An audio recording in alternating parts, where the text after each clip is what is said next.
Halo semuanya, bertemu lagi dengan saya. Pada kesempatan kali ini, saya akan menjelaskan bagaimana langkah-langkah dalam pembuatan media pertumbuhan dan perkembangan lalat buah atau Drosophila melanogaster dan perbedaan antara Drosophila melanogaster jantan dan betina. Selamat menyaksikan. Hal yang pertama yang dilakukan adalah menyiapkan alat dan bahan-bahan yang digunakan. Dua media pertama yaitu media murni tepung jagung yang terdiri dari cornmeal, kemudian gula Jawa, kemudian agar clay, dan aquades. Sedangkan untuk media kedua dengan tambahan minyak kelapa sawit maka menggunakan cornmeal, aquades, agar clay, dan minyak kelapa sawit dan gula Jawa. Kemudian untuk alat yang digunakan itu ada panci, kemudian pengaduk, kemudian kompor. Lakukan penimbangan sesuai dengan komposisi yang terletak di LKPD. Masukkan tepung jagung ke dalam panci, diikuti dengan agar-agar plain dan aquades. Aduk hingga tidak menggumpal.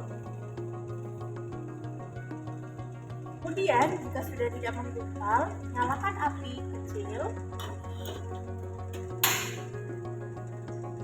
dan masukkan gula Jawa, aduk hingga merata.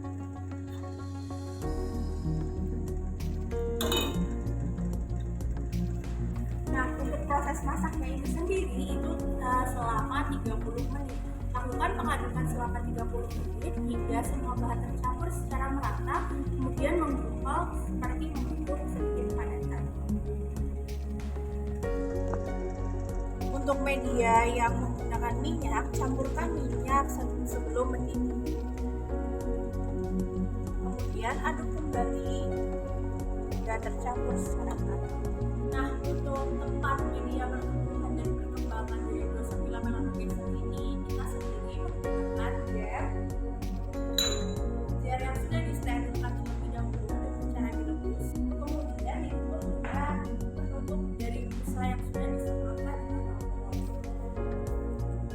Nah, setelah dimasak, dimasukkan ke dalam botol jar.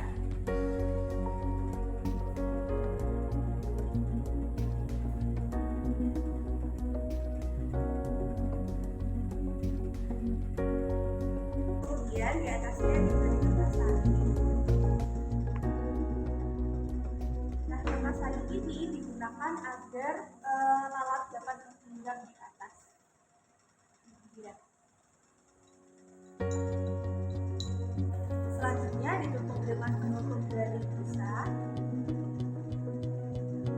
Kemudian di atasnya ditutup dengan aluminium foil.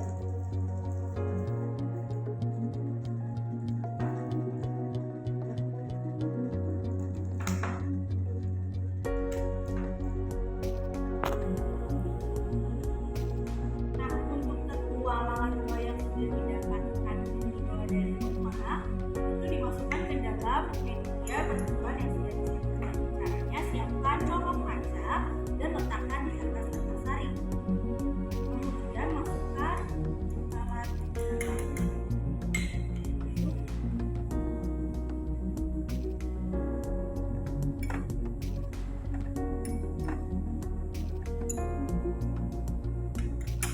Nah, nantinya pupa dari hasil kawin antara lalat buah jantan dan betina akan menempel pada dinding jar media pertumbuhannya. Nah, lalat buah atau Drosophila melanogaster itu akan tumbuh selama 10-12 hari. Setelah 10-12 hari, pada awal jar hanya terdiri dari 3 pasang atau 5 pasang Drosophila melanogaster akan menjadi lebih banyak.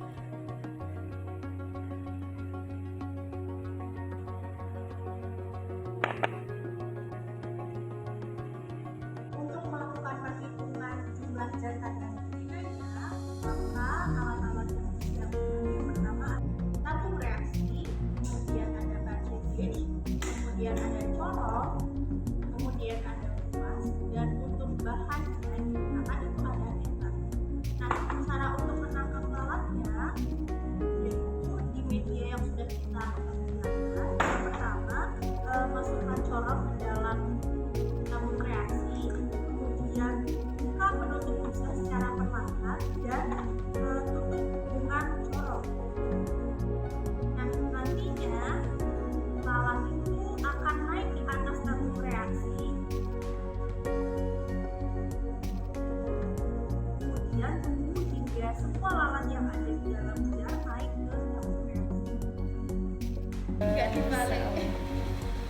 juga.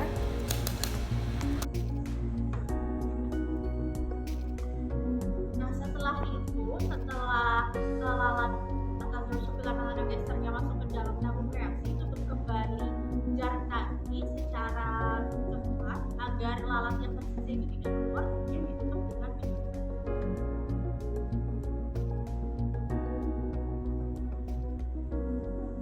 Nah, kalau keadaan seperti ini, kita tidak bisa menghitung jumlah jantan ini, maka lalat ini atau Drosophila melanogaster ini kita bius menggunakan meter.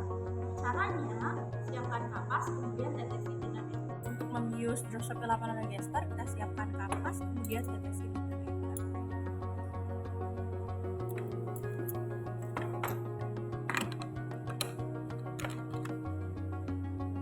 Kemudian kapas yang sudah ada enter dimasukkan ke dalam tabung reaksi sehingga nanti lalatnya akan pingsan.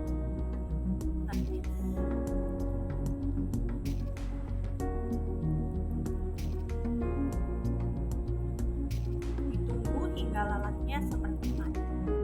Nah, setelah lalatnya seperti mati, kita buat, kemudian diletakkan di atas metric ini.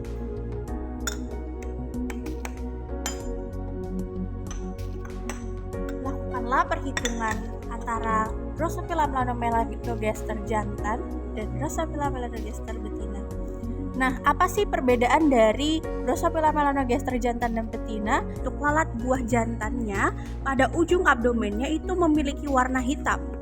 Sedangkan untuk lalat buah betina, pada ujung abdomennya tidak ada warna hitam. Untuk penampakan yang bisa membedakan secara kasat mata itu.